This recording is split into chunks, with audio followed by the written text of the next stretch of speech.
Structure সাজিয়েছেন।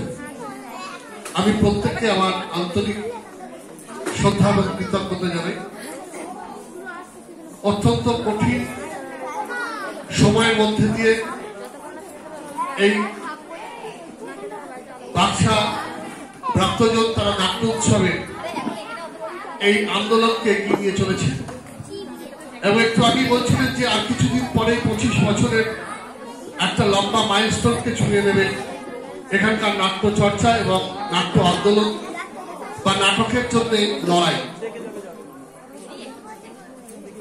আমার খুব ভালো লাগছে যে এর আগেও গণভবনে হয়েছে, উত্তরপাড়ার, কখনো মুক্তমঞ্চে হয়েছে।